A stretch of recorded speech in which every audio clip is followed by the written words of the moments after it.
My parents were always really supportive of me and the music. In sort of waves, they were very supportive during school, and then when I started doing gigs in bars, initially apprehensive, and then sort of fully came around and were really supportive. You know, like in this room, my dad used to come and have drinks right at the end of that bar and watch us play. It was my mum that set my music course. It was when I was in primary school. I don't think it happens anymore, but we all used to get issued a recorder. And I barely even remember this, but my mum said that I used to always play it.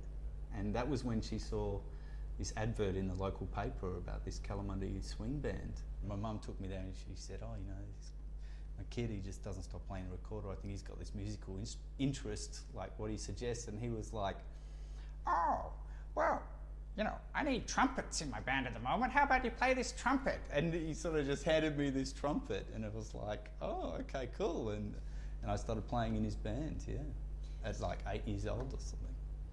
You know, all through high school I was in concert band, brass band, orchestra, jazz band, do like solo stuff. And then after school it was like, yeah, it was sort of this bizarre thing. It's just sort of dropped away and I wasn't doing music. And there I was, you know, studying about how I can trick people into buying more toothpaste or something. And then, yeah, it was just this chance, happened to bump into Dave Way, who was the guy who put the trumpet in my hands. I guess that would have been 10 years before, back then. And said, oh, you know, come back and join the band, you know. And that was, yeah, the best thing I ever did. And I had this idea. Well, originally we started thinking, wow, how great would it be to have our own venue? I set up this little committee and we started like exploring the idea of having our own venue one day. So we originally called it Funk Union because it was about bringing people together and creating the community. And they wouldn't let us register Funk Union as a name, so then we came up with the Funk Club. We started formulating these ideas about how we could support the people who worked in the club. So like we had a soundie and, you know, we wanted to pay the bands, and we recognised that we needed to make money, but the focus wasn't on making a profit. The focus was on on building something. I remember my friend calling me up one day. He's like, oh, Jimmy, I've just been up to the Leederville Hotel and they've just kitted out this new venue. I reckon it'll be perfect for Funk Club. And I remember that bar had just been put in and the plaster was still on the walls and there was sawdust on the floor. So we'd literally come in here when it was literally still being built. And I remember we did a Funk Club maybe only a few weeks later.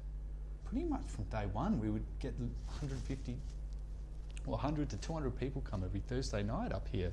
We moved to Fridays and then the crowds doubled again, and you know, it became a real thing for quite a few years.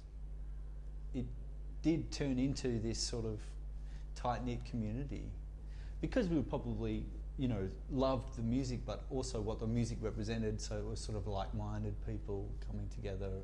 The amount of people who hooked up and got married and had babies, or you know, ended up starting businesses together, or you know, those, you know, the connections that were made from that community are incredible.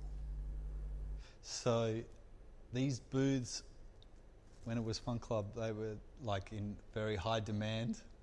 So the people used to get here early and make a race for the booths.